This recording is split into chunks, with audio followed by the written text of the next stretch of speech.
Hey, everybody, Thomas here, and I gotta say it's really weird right now up here at our farm. We're down here in Mississippi.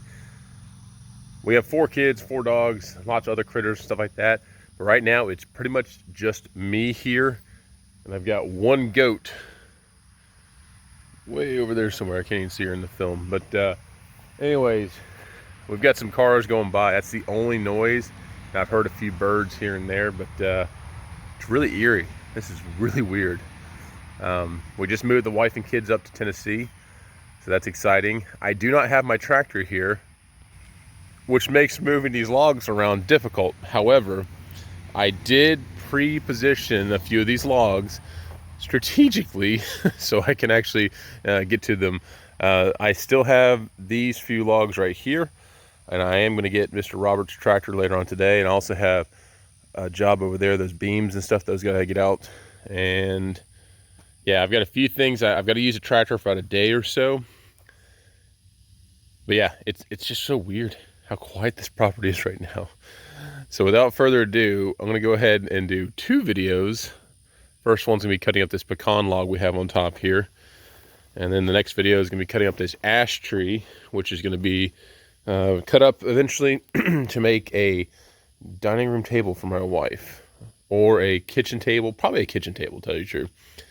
Dining room table we already have, but we need, so when we sold the house here, so we're closing in about 2 weeks, but with the house here, my ash table that's in our kitchen, that was one of the things that the buyer said, can the table stay with it? And I said, if it sweetens the deal, sure. They said, yes, it sweetens the deal. So long story short, I have to make another table. We'll go ahead and make it out of this tree right here. It's approximately the same size. It's been sitting for a while, so it should have some spalt. It does have some shake to it, but that's fine. All right, so I'm gonna go ahead and throw on a time lapse because this is gonna be slow cutting. This is pecan, and it's pecan at 2 foot wide, so that's really gonna suck.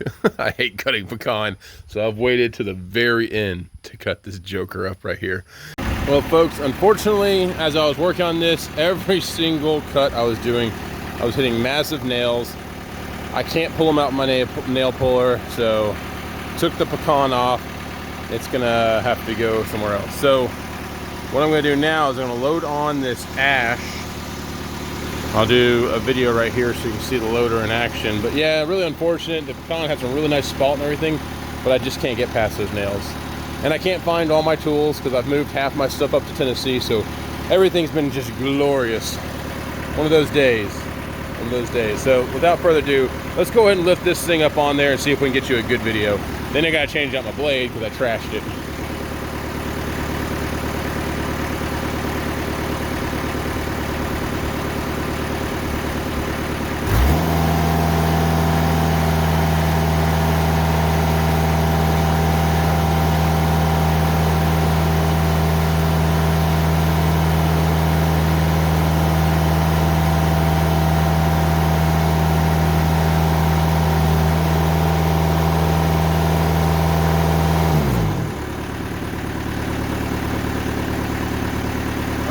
So this is a giant ash tree. It's a big ash. Just like that. So now I'm going to use a turner, and we're going to rotate the log where I'm going to take off. Well, first I got to look at the other side, but I'd like to take this off in a few cuts because I don't want that on my boards. But really, in the grand scheme of things, it doesn't matter because I'll probably cut all this stuff off.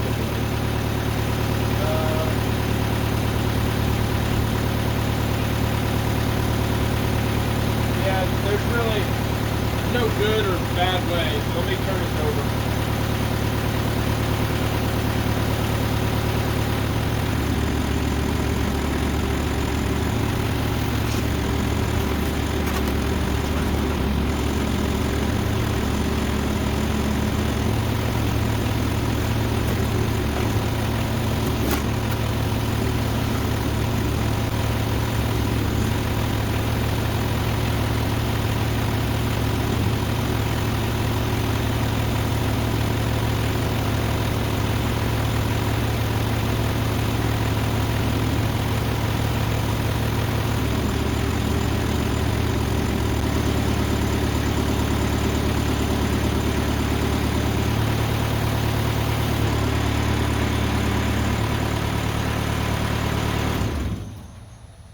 All right, now it's time to change out this blade. Log's pretty well oriented the way I like it. It's already miserably hot today, so that's great. Yeah, that first log just got me irritated. It's nothing more irritating than, you know, cutting a log for a customer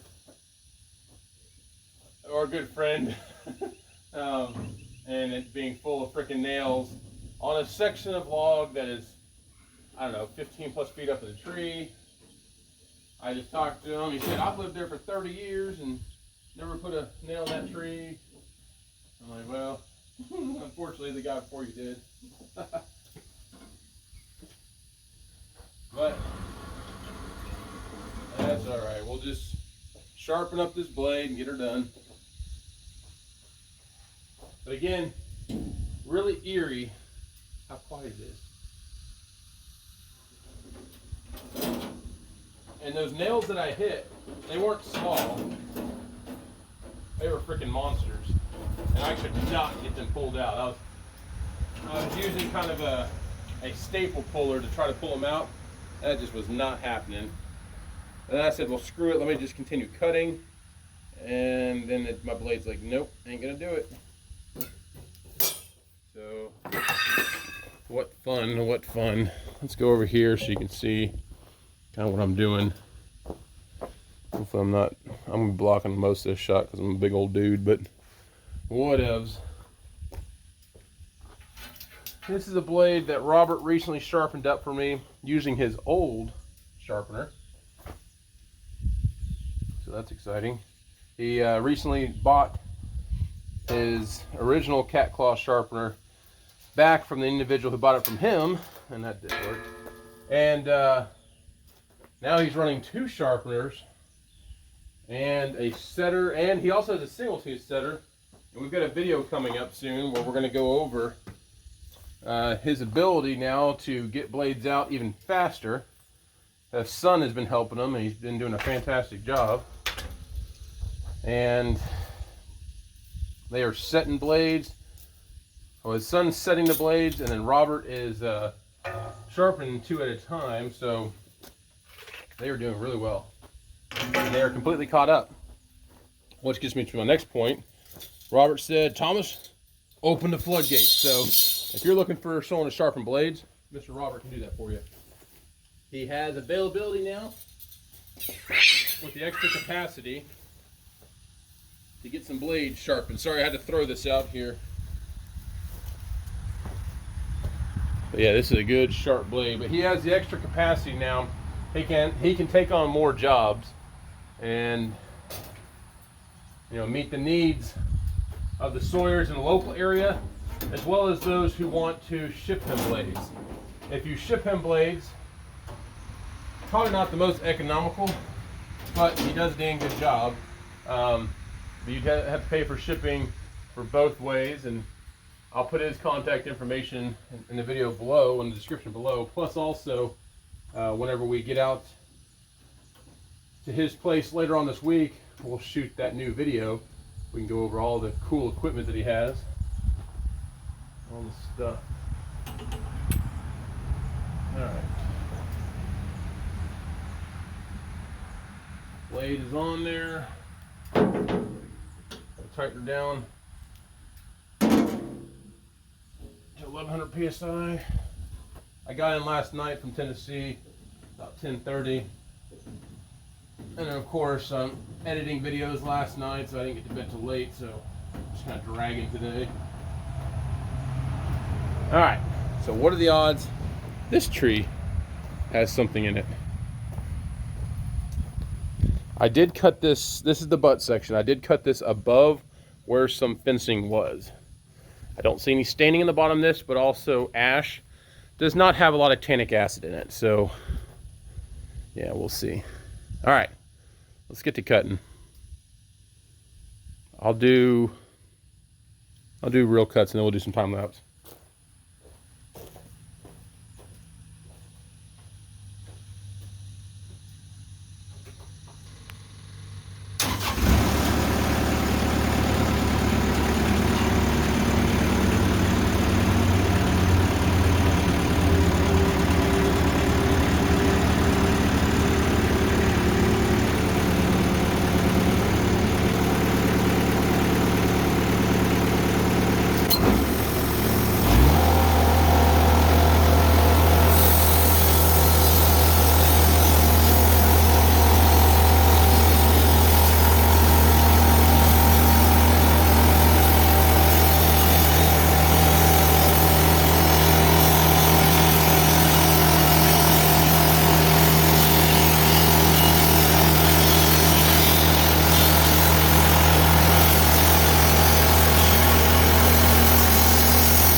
salt.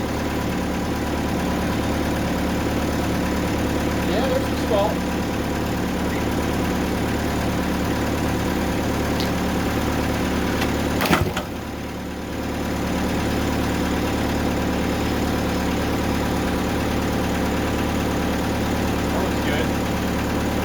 So the way she sits right now, I'm going to go down roughly about 2 inches. And then we're going to do it behind the sofa table.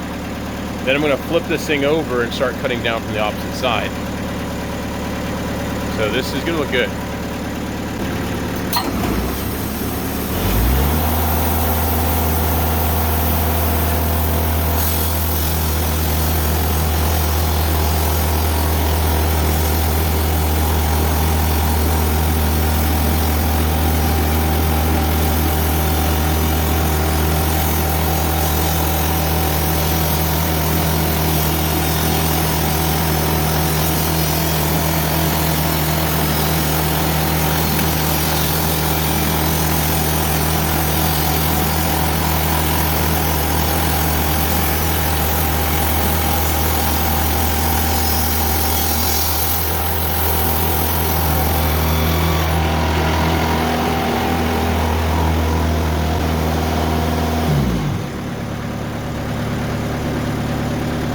Again, one of the best installs that I've done here recently is that solenoid valve for the water. It's been phenomenal.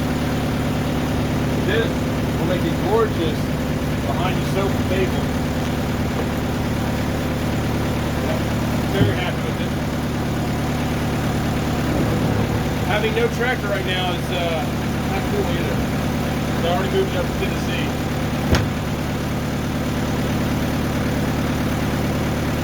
Slabs are not going to be light.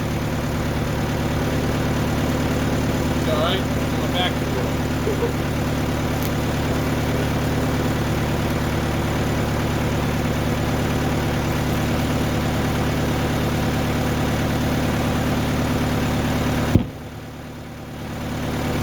Alright, let's get this thing turned over. It looks beautiful. Very happy with it. I'm going to throw in a time lapse. And you can watch us cut on the time lapse.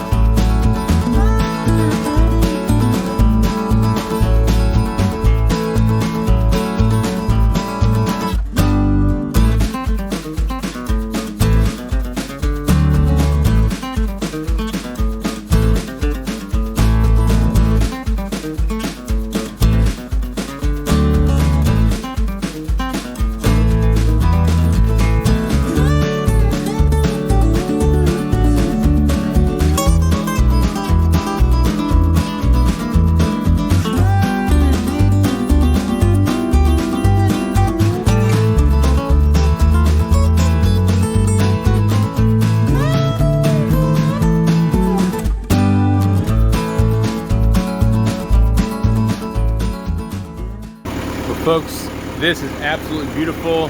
Loving the grain that's with it. Now this log did have shake, so that's why you see that check occurring down there, and you got one down here.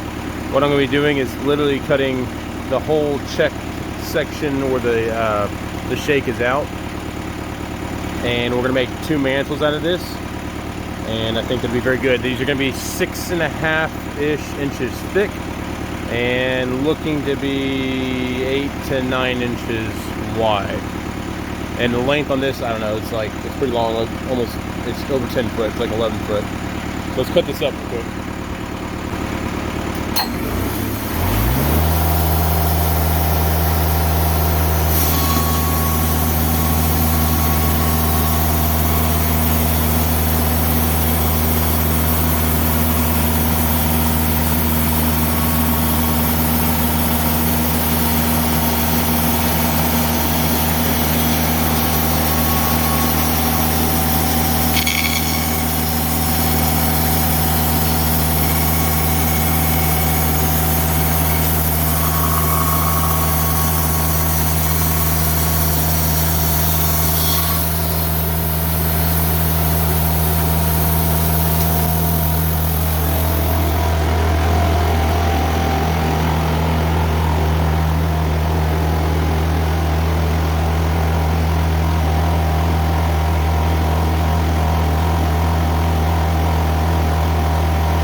That right there is a part of the shake that came out. We'll see if we can still work with it.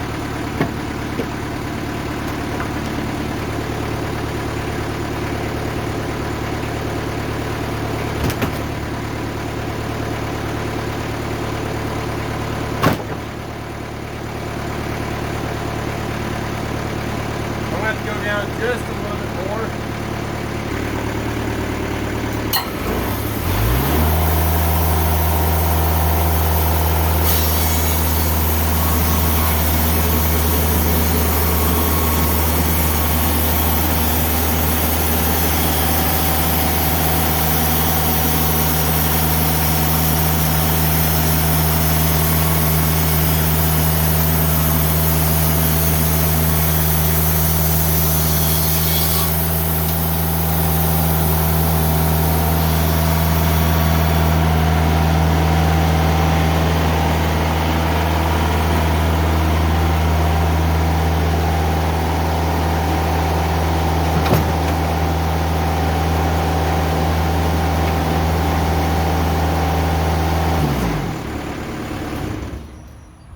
Changed my mind. I decided to take off about 1.5 inches and to keep her the way she is, because that leaves me a pretty clean back here, almost 12 inches wide.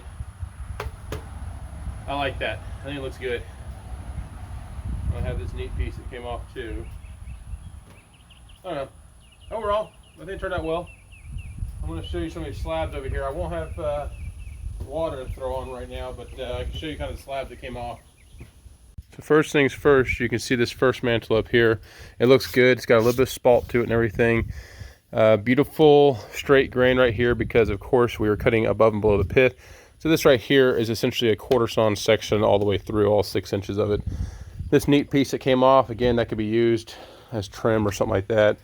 It does have some of the shake down in that region right there, but most of it was included into this piece right here. Now unfortunately the back side of this mantle kind of fell out, but at the same rate it looks pretty cool. Neat little half moon shape taken out there. It shouldn't really move anymore, so that's all it's probably going to do. But there's the piece right there, and I could actually probably even glue it back in there. I don't know, we'll see. These two pieces here would be perfect for like behind the sofa type table, and I just now realized somehow I broke that piece off. Anyways, I'll cut her right there anyway, so that's plenty long. This is a nice big piece over here as well. Just gorgeous wood. Ash has become a really big favorite of mine. The stability of it has been great. The workability of it's been great. Unfortunately, it's dying off to the emerald boring beetle. That's absolutely just atrocious, but whatever. It's unfortunately the world we live in. This piece right here will be a beautiful bar, or even a, yeah, I'll make that probably into a bar. And then these two slabs right here, I cut these about 2.5 inches thick. I want to save one for my wife and I, and then I'll probably do one for my sister-in-law. I think that'd be pretty cool, because this came off of their grandmother's property, and it'll be a really cool project, something to check out later down the road. Now the good thing about ash, not only is it really stable, it also dries very fast and stays very, very true. So I'm very happy with that, because I'll be able to work these inside of a year. As long as I keep the oil to them, they'll be fine. But yeah, very excited about working these pieces, because again, we gave away the piece that was here at our house, and my wife was pretty upset about that, but it's all good. And I've got more here. This is very similar looking. It does have the spalt and everything like our other one does, and I think she'll be happy with the way these turn out. Plus, these came off her grandmother's farm. The other one just came off of our farm in Tennessee. So these I think will have a little more sentimental value than the other one. So again, please like, subscribe. Hope you enjoyed this video. It was kind of a long one, but yeah, kind of frustrated over this pecan tree in the beginning, but such is life. All right, folks, please subscribe. We'll see you around. Thanks.